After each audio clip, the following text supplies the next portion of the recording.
Kenner, en Louisiane, est situé en périphérie de la Nouvelle-Orléans. Le 9 juin 1987, Andre Daigle, 27 ans, joue au billard avec son ami Nick Shelley après le boulot. On a joué 2 ou 3 parties. Et Andre est ensuite allé au bar nous chercher quelques bières. C'est alors qu'il a engagé la conversation avec une femme. Celle-ci a un comportement quelque peu étrange. Elle n'a même pas jeté un coup d'œil de mon côté. J'en ai déduit qu'elle était timide. Elle ose toutefois demander à Andre de la reconduire chez elle. Nous sommes partis chacun de notre côté. Andre, lui, est parti avec elle. Elle lui a dit qu'elle ne vivait pas très loin et qu'il n'avait qu'à la déposer chez elle. C'est la dernière fois que j'ai vu Andre. Les jours passent.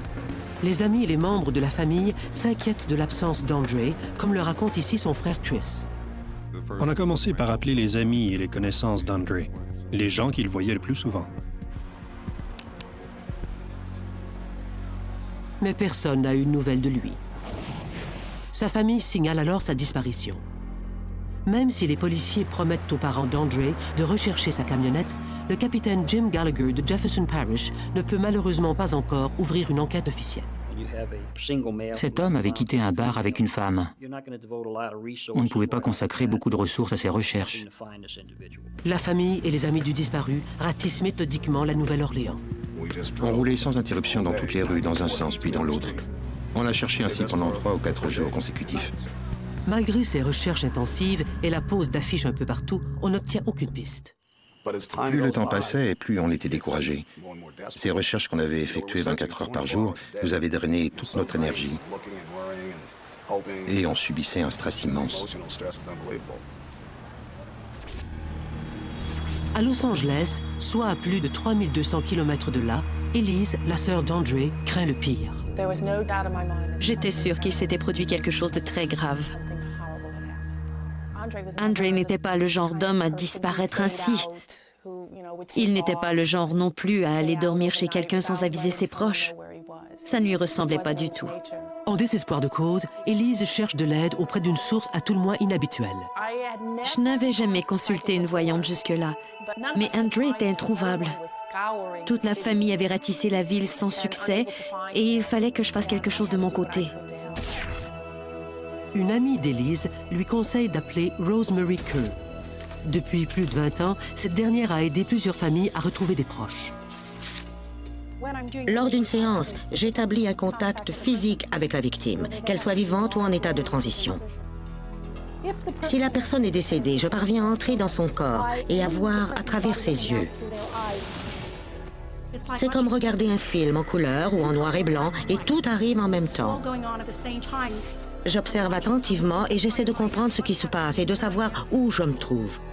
Mais c'est extrêmement pénible pour moi de ressentir toutes les émotions de la victime.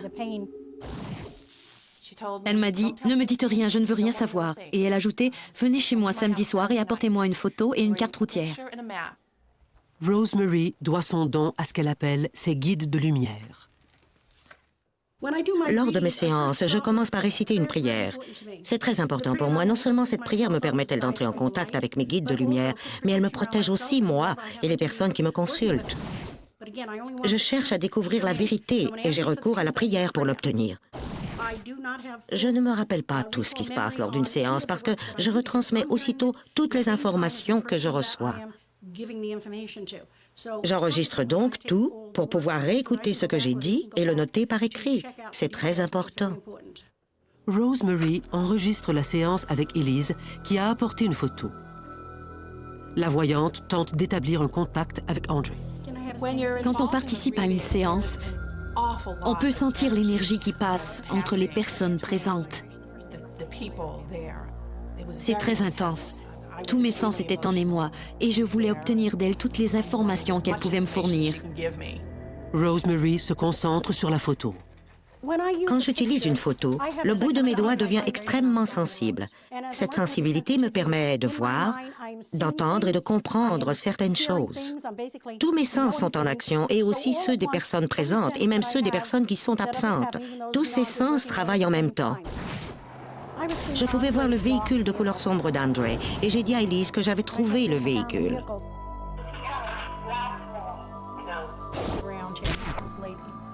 Elle insistait. « Non, il a une voiture blanche !» Mais c'est la médium qui a raison. Elise ignore que son frère a fait l'acquisition d'une camionnette noire depuis peu. Je peux ressentir les vibrations d'une personne et dire de qui il s'agit, comment elle se porte, où elle se trouve et ce qu'elle ressent.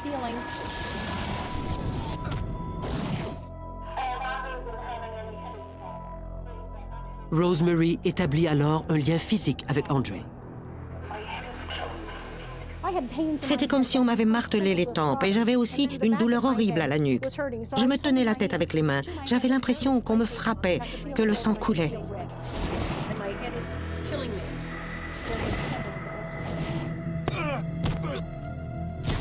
J'observe et je tente de découvrir ce qui est arrivé et de voir ce qu'il y a aux alentours. Une fois de plus, Rosemary a une vision de la camionnette d'André. Je pouvais voir sa camionnette rouler sur l'autoroute. Je la voyais très clairement.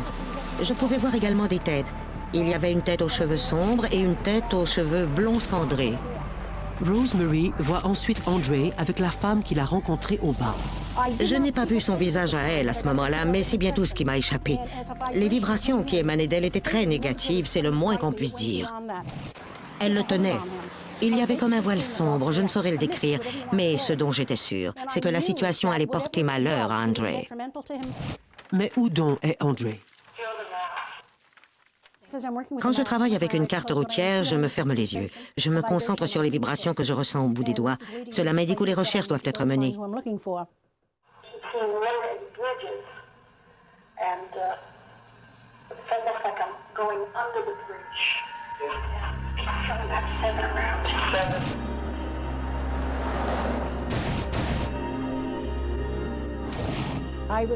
À travers les yeux d'André, je voyais de l'eau. Je sentais aussi la présence d'un plan d'eau. J'étais terrorisée. J'ai ressenti quelque chose de très vif au bout des doigts. Mon index s'arrêtait toujours au même endroit sur le plan. Il était posé sur la localité de Slidell. La voyante croit que c'est là que se trouve la camionnette.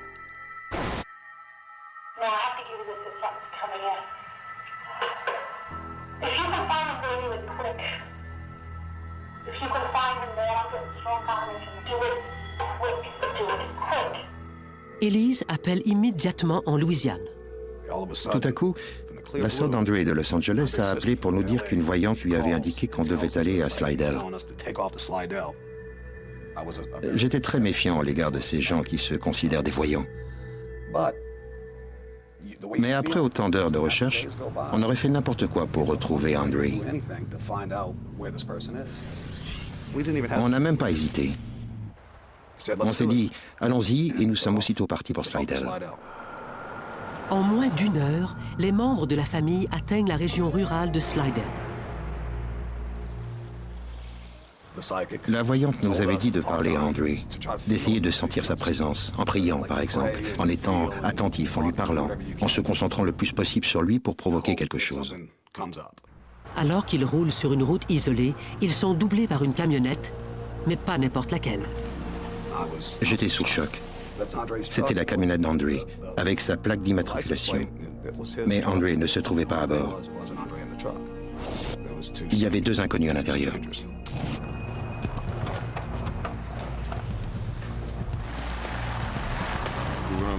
On ignorait de qui il s'agissait et ce qu'ils avaient pu faire à notre frère. On ne savait pas s'ils étaient dangereux, mais ils avaient vraisemblablement volé ce véhicule à André. Nous n'avions pas d'autre choix que de le prendre en filature, en espérant qu'il nous conduirait à André.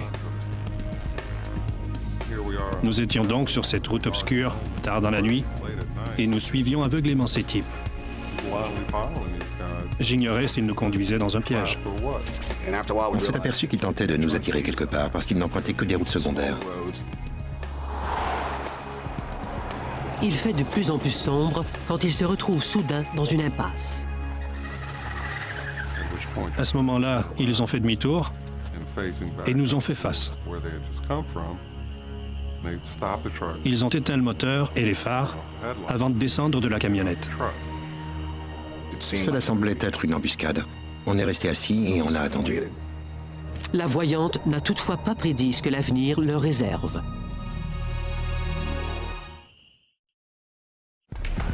Suite à la disparition d'André Daigle en Louisiane, la voyante Rosemary Kerr vient en aide aux membres de la famille morts d'inquiétude. Après s'être rendu à Slidell, comme la voyante leur a indiqué, il tombe sur la camionnette d'André et se retrouve bientôt face à face avec les 2 passagers à bord. Voici le frère d'André, Chris Daigle. Ils ont alors redémarré la camionnette pour repartir par le chemin d'où l'on venait. Les Daigle reprennent aussitôt leur poursuite. Mais ils ne seront pas seuls. Environ 500 mètres plus loin, on a aperçu une voiture de patrouille du service de police de Pearl River. Je me suis rangé à côté de la voiture et ma femme Virginia est descendue pour leur remettre une affiche. Elle leur a dit que notre frère avait disparu, qu'on venait de retrouver sa camionnette, mais que quelqu'un d'autre que lui la conduisait. On n'aurait pas pu mieux tomber. Les policiers se sont aussitôt mis à leur poursuite. Après une poursuite s'échelonnant sur une quinzaine de kilomètres, la camionnette se range au bord de la route. Les policiers arrêtent Charles Gervais et Michael Phillips sur présomption de vol de voiture. Ils trouvent dans la camionnette des armes à feu chargées et prêtes à être utilisées. Mais il n'y a aucune trace d'André et les hommes refusent de parler. Nous étions extrêmement tristes de voir qu'André ne se trouvait pas avec eux et qu'il refusait de coopérer. Le capitaine Gallagher apprend alors que c'est Rosemary Kerr qui a conduit les Daigle au suspect.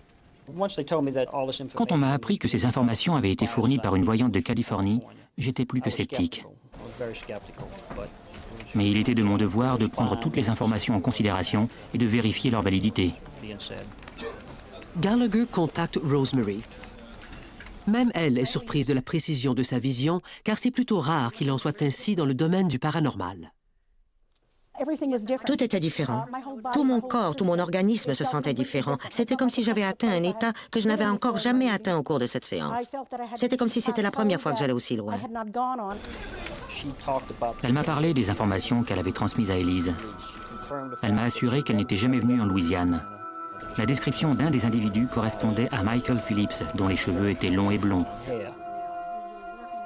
La voyante révèle alors aux policiers une information qu'elle a gardée pour elle jusque-là. Elle m'a dit qu'elle croyait André mort. Selon elle, ses violents maux de tête lors de la séance lui indiquent qu'on lui a asséné de puissants coups à la tête. Je pouvais regarder avec les yeux d'André et voir où se trouvait son corps. Elle a vu un long pont, le chiffre 7 et de l'eau tout autour d'André. La conversation a duré environ 1 heure, et quand j'ai raccroché, je ne doutais plus de ses dons. Mais Gallagher doit recueillir des preuves formelles. Des policiers fouillent l'appartement des suspects et ils en trouvent.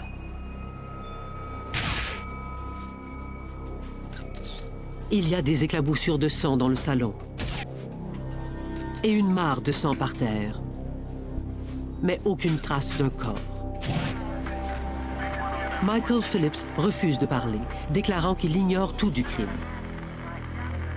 Lorsque les policiers questionnent Charles Gervais et lui font part des visions de Rosemary à propos du meurtre d'André, celui-ci passe aux aveux. Il nous a dit qu'il l'avait tué et qu'il s'était ensuite débarrassé de son corps. Gervais raconte que Phillips et lui avaient décidé de devenir de vrais criminels. Il m'a dit qu'il voulait se prouver qu'ils étaient capables de tuer s'ils devaient le faire. Je n'en croyais pas mes oreilles. C'était complètement insensé. Ils ont choisi quelqu'un au hasard, sans raison aucune, ni compte à régler. Ils n'ont pas eu l'idée non plus de trouver quelqu'un qui avait de l'argent et qu'ils auraient pu voler. C'était incroyable. Ils voulaient simplement trouver un individu et l'attirer chez eux pour le tuer. Ils ont utilisé un appât, comme nous le raconte le procureur W.J. Leblanc. Ils ont demandé à Thelma Horn, la petite amie de Michael Phillips, d'attirer quelqu'un à leur appartement afin qu'ils puissent mettre leur plan à exécution. Celle-ci avait tenté le coup 2 fois déjà, mais sans succès. C'est lors de sa 3e tentative qu'elle est revenue avec André. Il vivait encore après avoir reçu ses coups. Ils ont ensuite coupé le fil électrique de l'aspirateur et l'ont enroulé autour de son cou en s'aidant avec le marteau pour lui couper tout oxygène.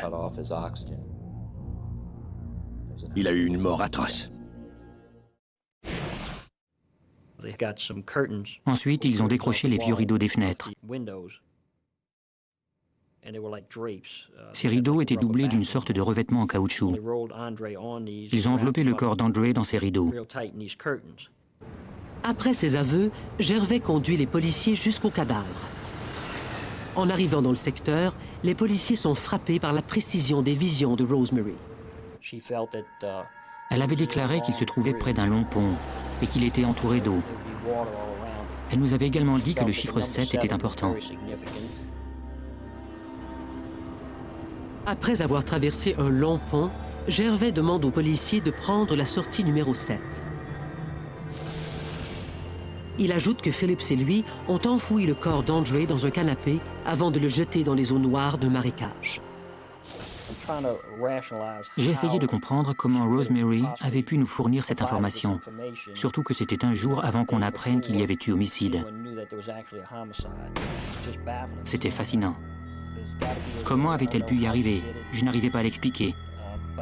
Il m'a bien fallu l'accepter. C'est tout ce que je pouvais faire. On trouve enfin le corps d'André, mais pour ses proches, ce n'est pas encore terminé. Un autre revirement de situation les attend avant le procès. Au cours de l'autopsie du corps de la victime, le médecin légiste constate que la mort est imputable à un étranglement prolongé, de même qu'à 14 coups de marteau à la tête. Charles Gervais plaide coupable à un meurtre au premier degré et il est incarcéré à vie. Quant à Michael Phillips et Thelma Horn, ils contestent les accusations portées contre eux et forcent la tenue d'un procès. Pour la première fois aux États-Unis, une voyante prend la barre à titre de témoin à charge. Pour tout vous dire, il était primordial que le jury voie et entende Rosemary afin de comprendre le caractère absolument extraordinaire de cette affaire. Rosemary parle des vives douleurs qu'elle a ressenties à la tête lors de la séance.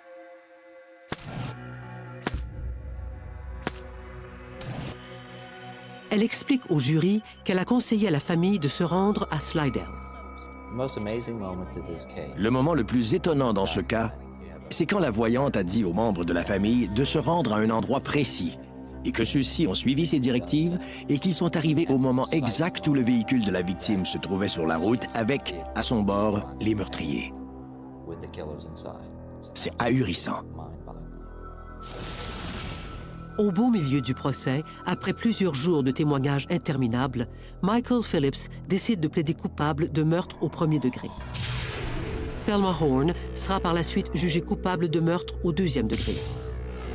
Leurs peines sont identiques à celles de Gervais. La prison à vie sans possibilité de libération conditionnelle. Les Daigle n'oublieront jamais André, le plus jeune de 7 enfants d'une famille très unie. C'était un frère formidable pour moi et un fils formidable pour nos parents. Il va nous manquer à tous. Les Daigle ont exprimé leur gratitude à Rosemary Kerr pour les avoir aidés à trouver des réponses à leurs questions. Cette tragédie n'aurait peut-être jamais été résolue sans l'aide de Rosemary.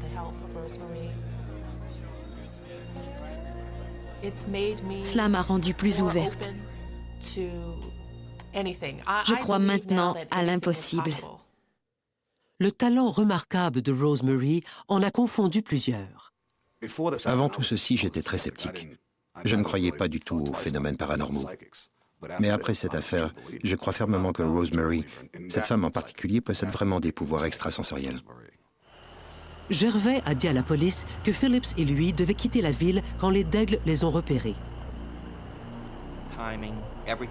Tout s'est parfaitement emboîté. Ce n'était pourtant qu'une question de secondes, car ces deux voitures auraient pu ne jamais se retrouver sur cette route exactement au même moment. Pour le procureur, la voyante a joué un rôle déterminant dans l'affaire. C'est parce que Rosemary a participé à l'affaire qu'on a résolu ce crime. Bien sûr, éventuellement, quelqu'un aurait trouvé le corps d'André, mais cela ne nous aurait pas mis sur la piste des meurtriers.